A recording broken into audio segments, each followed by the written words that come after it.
Good morning dear students. आज हम बात करने वाले हैं मोलस्का कैल्केरियस स्केलेटन के बारे में कि जिस प्रकार से कोरल और कोरल रीफ में कैल्शियम कार्बोनेट का स्केलेटन था। हमने कल सिलेंटेट्स की बात करी थी।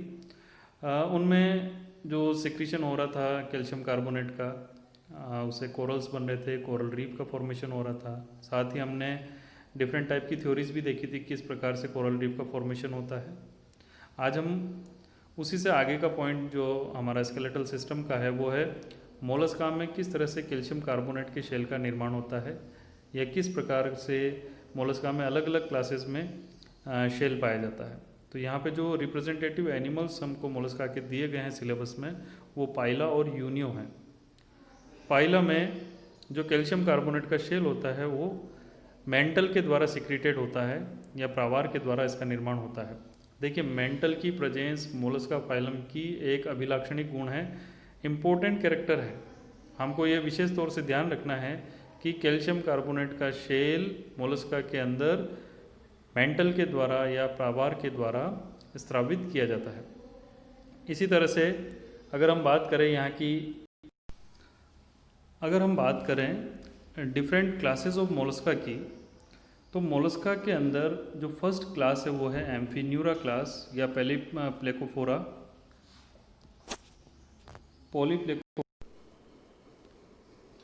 अभी हम बात कर रहे थे मोलस्का की डिफरेंट क्लासेस के बारे में। तो जो फर्स्ट क्लास है एम्फीन्यूरा, या इसका दूसरा नाम है पॉलीप्लेकोफोरा। ठीक है, कुछ क्लासेस आपको याद करनी पड़ेगी। तो एम्फीन्यूरा या पॉलीप्लेकोफोरा में जो शेल है या कवच है वो प्लेट लाइक होता है। इसका एक सिंपल सा एग्जांपल है काइटन।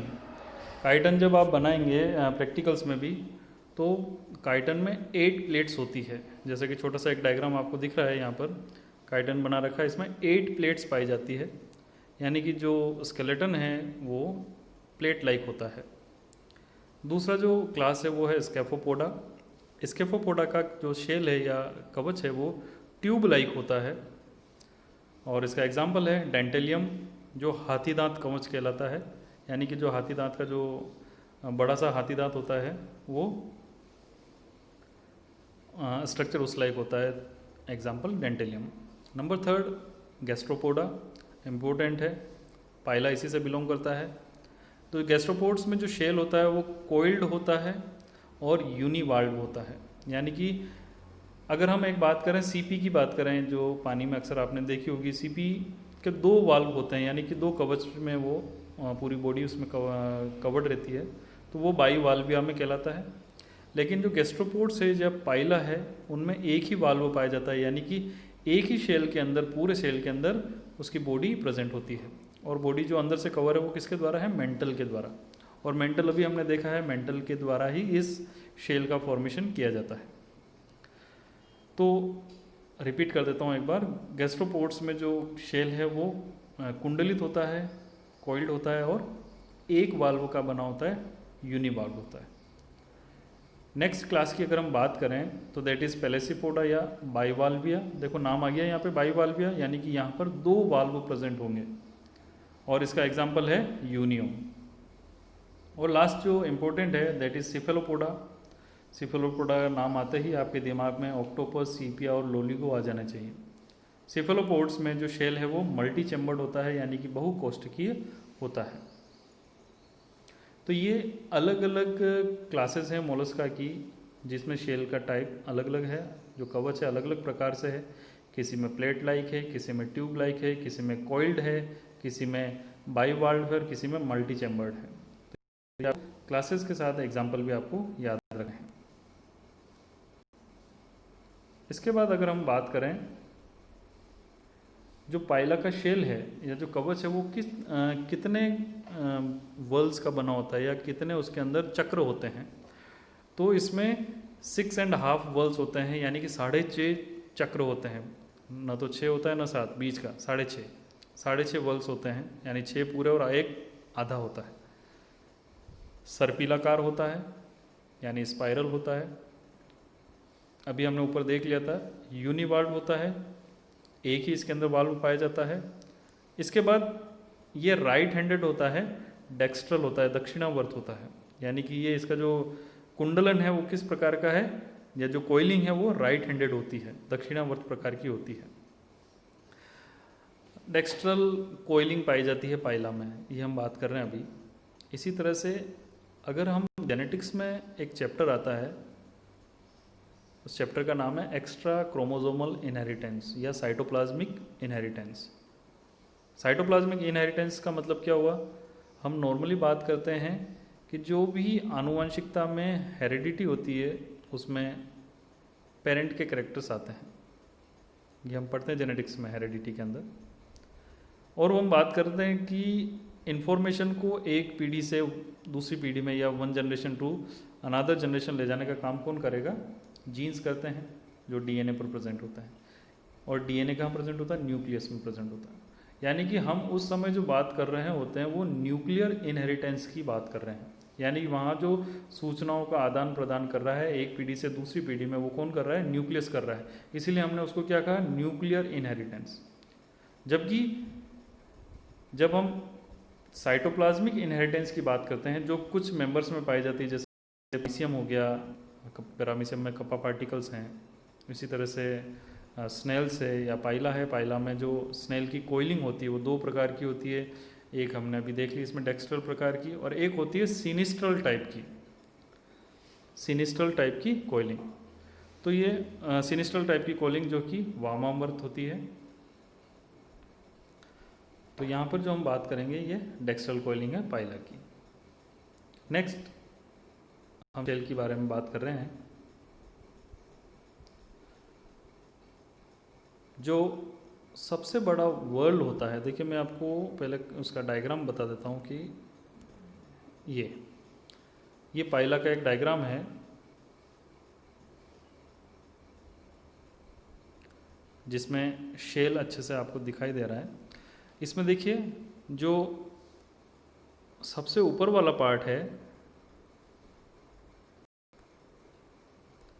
वो एपेक्स कहलाता है।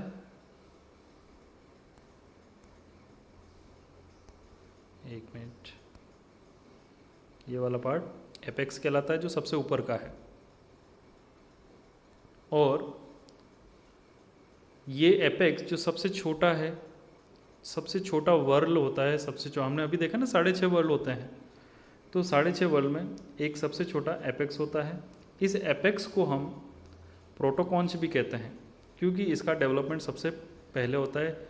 और ये कवच होता है, फर्स्ट शेल होता है, या इसी को हम फर्स्ट वर्ल्ड भी कह सकते हैं, पहला कुंडलन, और सबसे छोटा है इसलिए हम कहेंगे इसको स्मॉलेस्ट। तो यहाँ पे इंपॉर्टेंट है प्रोटोकॉन्च। प्रोटोकॉन्च मीन्स जो शेल है उसका एपेक्स पार्ट, सबसे शिखर वाला पार्ट। इसके बाद देखिए नीचे मैंगो लाइक एक स्ट्रक्चर आपको दिख रहा है। मैंगो लाइक स्ट्रक्चर, ये वाला पार्ट आपको दिख रहा है। इसका जो पॉइंटेड पार्ट है या जो माउथ वाला रीजन है वो दैट इज पेरिस्टोम कहलाता है। इस पूरे ढक्कन को जो रेड कवर का मैंने पूरा कवरिंग कर रखी है ओपरक्यूलम कहलाता है। ये ओपरक्यूलम क्या करता है, एक ढक्कन का निर्माण करता है जो इंटरनल ऑर्गन्स को सुरक्षा प्रदान करता है। यानी कि जैसे ही कोई खतरा महसूस होता है ये अपने आप को इस कवर से बंद कर लेता है बॉडी को, और इसके सारे इंटरनल ऑर्गन्स इस कवच के अंदर या शेल के अंदर चले जाते हैं। तो ओपरक्यूलम माउथ को बंद करने का काम करता है, एक ढक्कन की तरह कार्य करता है। इसके आगे हम ओपरक्यूलम का भी स्ट्रक्चर देखेंगे जिसमें अलग अलग रेखाएं हैं जिनको हम लाइंस ऑफ ग्रोथ बोलते हैं। बीच में न्यूक्लियस है एक, और 2 लिप हैं, एक इनर लिप है, एक आउटर लिप है। इसी के साथ आप देखेंगे इधर एक सबसे बड़ा जो वर्ल दिख रहा है आपको, ये सबसे बड़ा वर्ल ये बॉडी वर्ल कहलाता है। सबसे बड़ा होता है, लार्जेस्ट होता है बॉडी वर्ल। ये बॉडी वर्ल देखिए यहाँ पे 2 चीज़ें हैं, एक तो सबसे स्मॉलेस्ट वर्ल तो कौन सा हो गया, एपेक्स, सबसे बड़ा हो गया बॉडी वर्ल। यहाँ पे जो लाइनिंग आपको दिख रही है वो लाइनिंग क्या कहलाती है, लाइंस ऑफ ग्रोथ कहलाती है। और ये जितने भी बॉडी वर्ल या एपेक्स, ये जितने भी अलग अलग टाइप के जो वर्ल्स हैं ये एक जगह आके जुड़ते हैं, इसको हम कहते हैं अम्बिलिकस। इसको हम बात करेंगे, क्या कहेंगे इसको हम? अम्बिलिकस।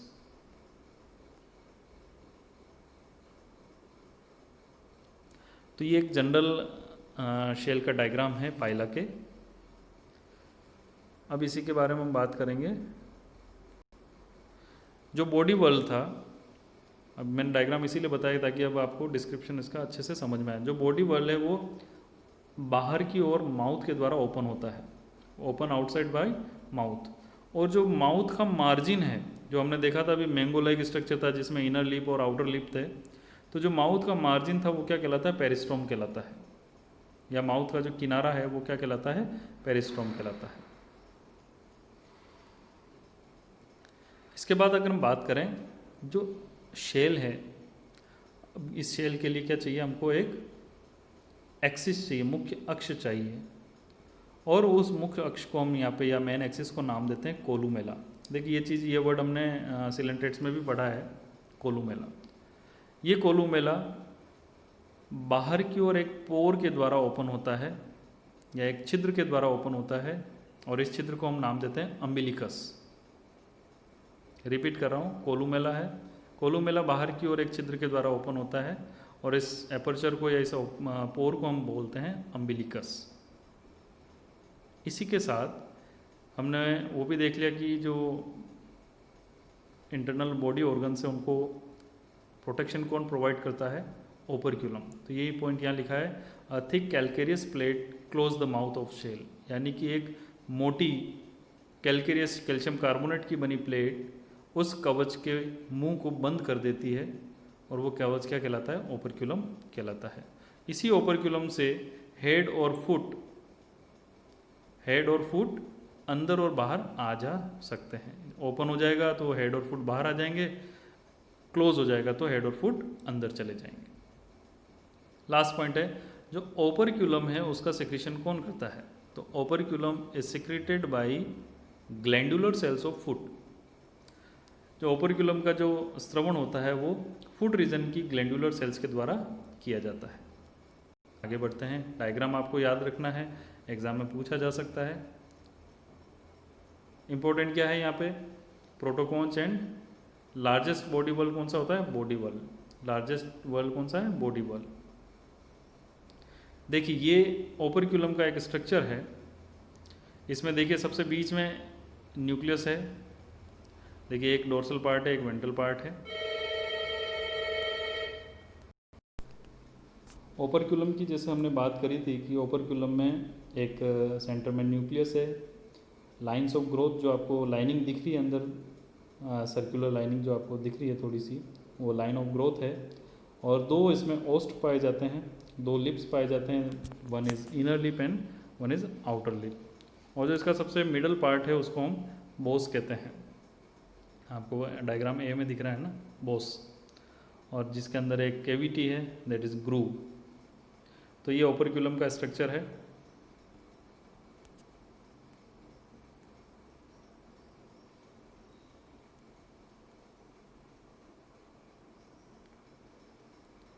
चलिए आज ये वीडियो मैं आपको भेज रहा हूँ, तो आप इतना आज काम करें। ये कल फिर नए वीडियो के साथ मिलते हैं।